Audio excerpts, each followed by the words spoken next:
Assalamualaikum warahmatullahi wabarakatuh. Alhamdulillahirabbil alamin wa bihi nasta'in ala umuri dunya waddin.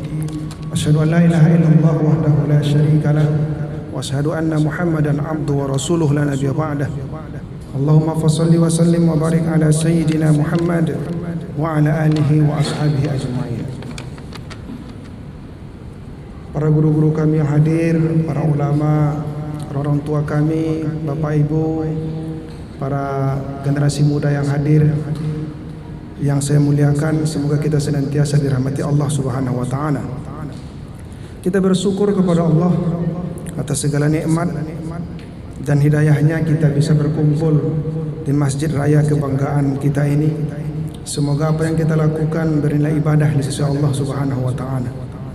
Salawat dan salam buat baginda Rasulullah Muhammad sallallahu alaihi wasallam sebagai uswatun hasanah, teladan dalam kehidupan kita. Seperti biasa menjelang salat zuhur kita melakukan tausiah sekitar 15 menit, dan pada hari ini tausiah kita bertema menutup aurat. Bapak Ibu kaum muslimin jamaah zuhur yang dimuliakan Allah, aurat menurut Raghib Al-Asfahani berarti aib yang apabila nampak pada manusia merupakan perbuatan yang tercela dan hina.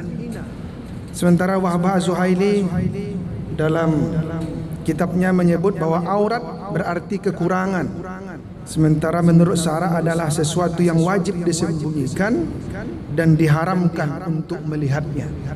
Itulah aurat. Dan memang dalam Islam manusia dipandang sebagai makhluk yang mulia, sehingga Allah Subhanahu wa taala menurunkan beberapa aturan dan perintah dalam rangka memuliakan manusia itu sendiri. Salah satu di antaranya adalah perintah menutup aurat. Bahkan menutup aurat itu tidak saja ketika manusia itu hidup, sesudah mati pun manusia dikafani untuk menutup auratnya. Demikianlah Islam sesuai dengan fitrah manusia itu sendiri. Dalam Al-Quran juga terdapat beberapa perintah tentang hal itu. Misalnya dalam Quran surah Al-A'raf ayat 26, A'udzu billahi minasyaitonir rajim. Ya bani Adam qad anzalna 'alaikum libasan yuwari sawatikum wa risha wa libasut taqwa zalika khair zalika min ayatillahi la'allahum yazakkarun. Wahai anak Adam, sesungguhnya kami telah menurunkan kepadamu pakaian untuk menutup auratmu dan pakaian indah untuk perhiasan, dan pakaian takwa itulah yang paling baik. Demikian itu adalah sebagian tanda-tanda kekuasaan Allah. Mudah-mudahan mereka selalu ingat. Maka ayat ini dijelaskan bahwa pakaian sebagai nikmat Allah berfungsi untuk menutup aurat. Dalam kajian fikih dijelaskan lebih detail, laki-laki perempuan punya batasan aurat yang berbeda, dan kita sudah maklum dan paham semua itu.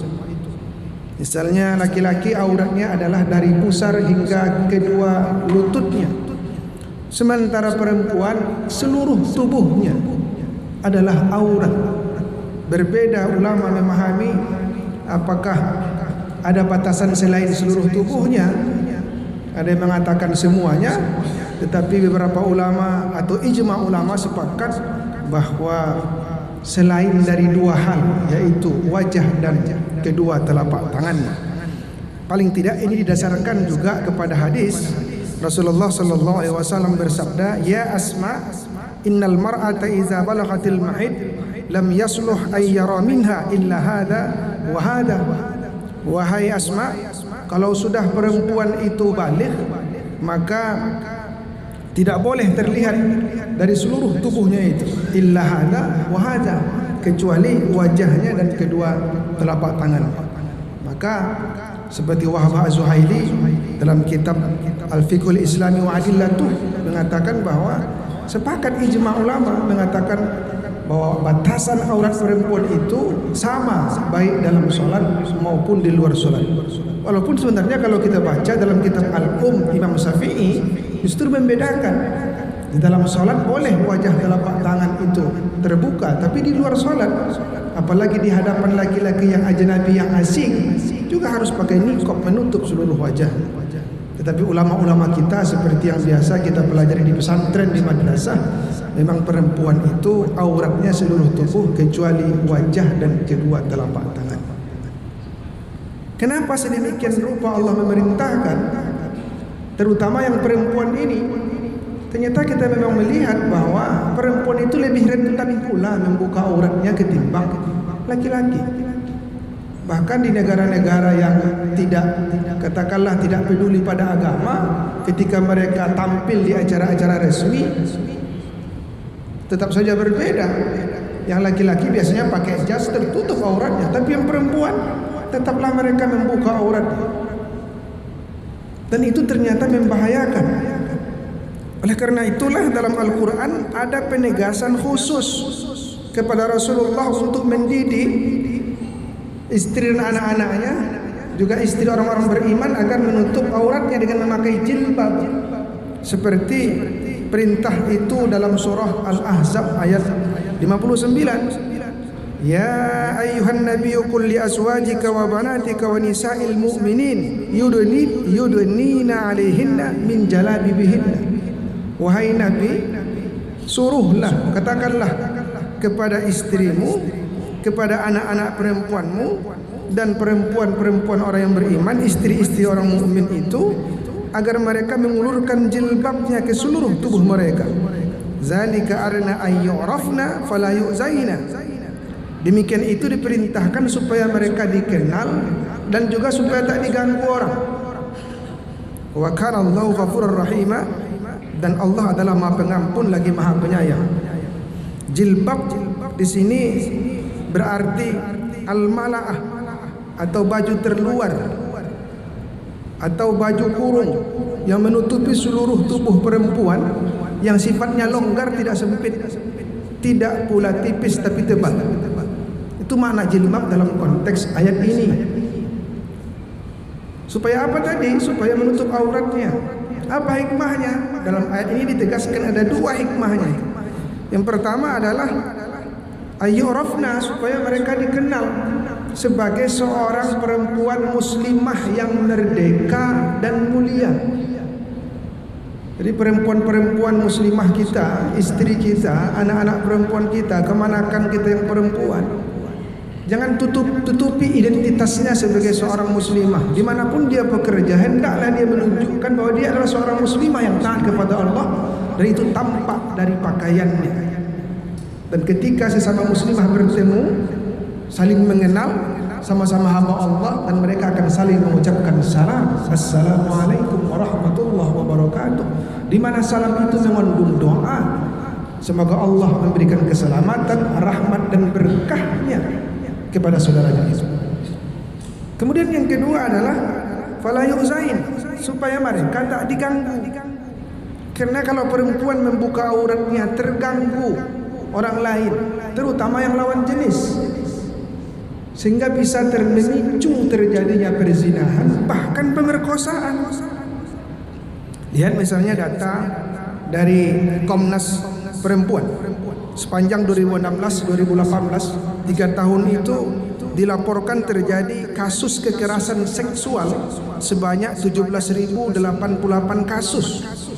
52% diantaranya atau 8.797 berupa perkosaan. Sehingga sepanjang 3 tahun itu terjadi perkosaan setiap hari itu 8 kali perkosaan, 8 kasus perkosaan. Itu baru yang tercatat. Bagaimana dengan yang tak tercatat? Itu perkosaan karena satu suka, yang satu terpaksa, dipaksa. Bagaimana dengan yang sama-sama suka, sama-sama berzina, sama-sama suka? Tidak ada datanya. Dan agaknya itu jauh lebih banyak. Kenapa ini muncul? Banyak kajian-kajian menyebutkan juga, bahkan pengakuan-pengakuan dari pelaku-pelaku perkosaan itu, karena mereka tertarik, tidak bisa mengendalikan syahwatnya karena melihat film porno misalnya, karena melihat lawan jenisnya itu membuka auratnya. Maka demikianlah Islam itu sangat relevan dengan pribadi manusia. Perempuan itu tutup auratnya supaya mereka tak diganggu. Walaupun sebenarnya ketika terjadi kasus perkosaan, perzinahan, itu tak semata-mata salah perempuan. Tetap kedua belah pihak bisa berkontribusi. Makanya dalam Al-Quran juga ditegaskan dalam surah An-Nur ayat 30 misalnya, laki-laki beriman itu diperintahkan untuk yaghuddu min absarihim, mereka itu harus menahan pandangannya, wa yahfazu furujahum, mereka juga harus memelihara kemaluannya untuk laki-laki. Jadi tahan pandangan, tundukkan pandangan. Yang perempuan juga begitu. Pada ayat ke-31 tetap diperintahkan supaya menundukkan pandangan dan memelihara kemaluan. Kemudian disambung dengan perintah, dengan larangan supaya tidak menunjukkan perhiasannya. Juga wal yadribna bi khumurihinna ala juyubihinna, supaya mereka mengulurkan kerudungnya, khimarnya sampai ke dadanya, sehingga laki-laki auratnya itu tertutup. Jadi ada penegasan di situ. Laki-laki diperintahkan untuk menahan pandangan dan memelihara kemaluan.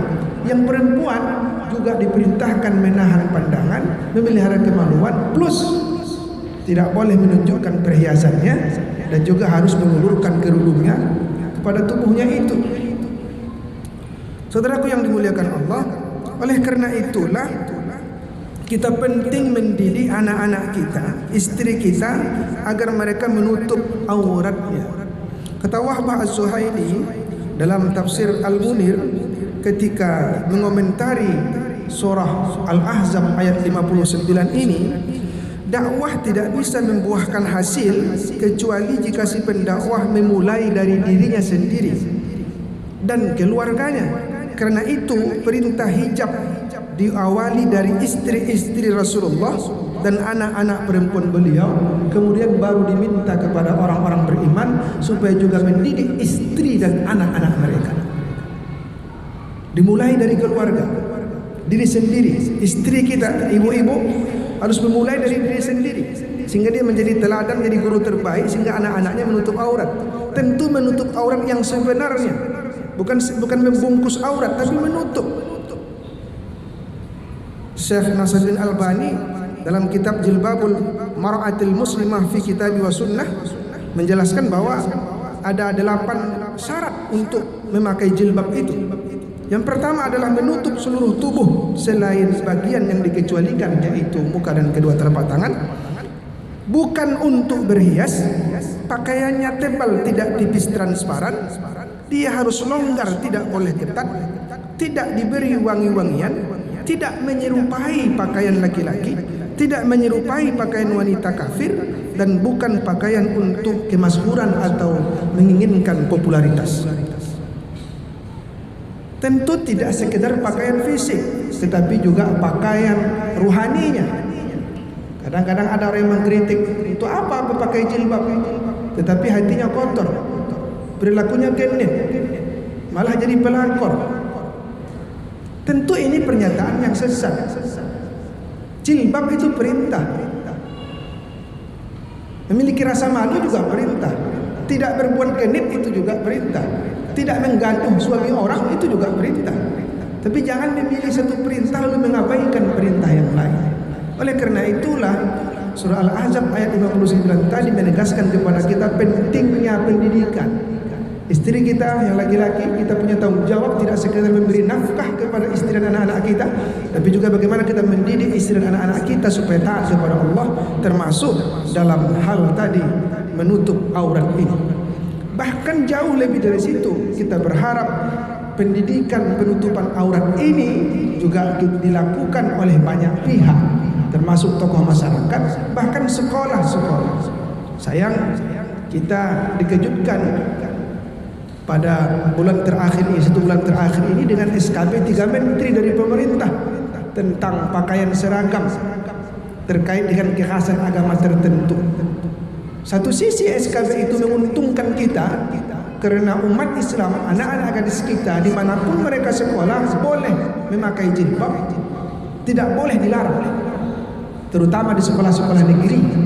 Tetapi sayangnya SKB 3 Menteri itu juga berimplikasi terhadap cueknya sekolah, karena sekolah tidak boleh, dilarang untuk mewajibkan, mensyaratkan, memerintahkan, bahkan tak boleh menghimbau peserta didik atau guru-gurunya memakai pakaian sesuai dengan keagamaannya itu.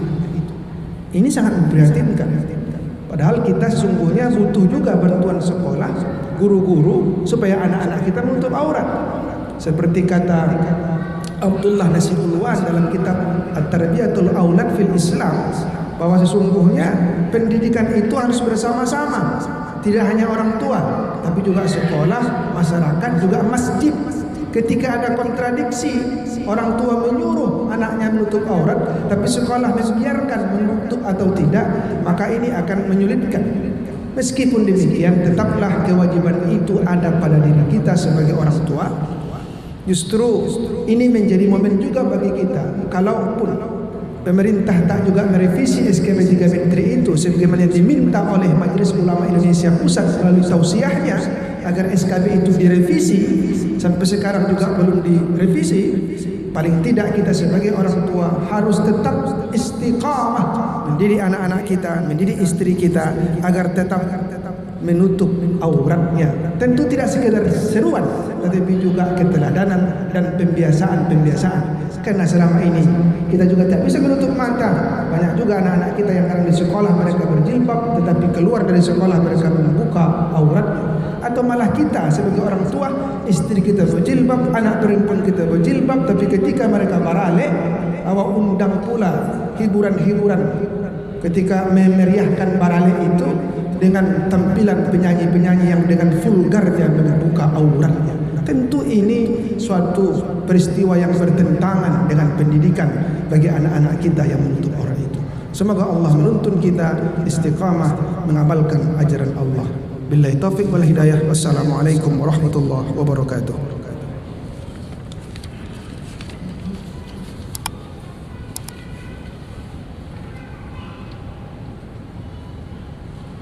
Allahu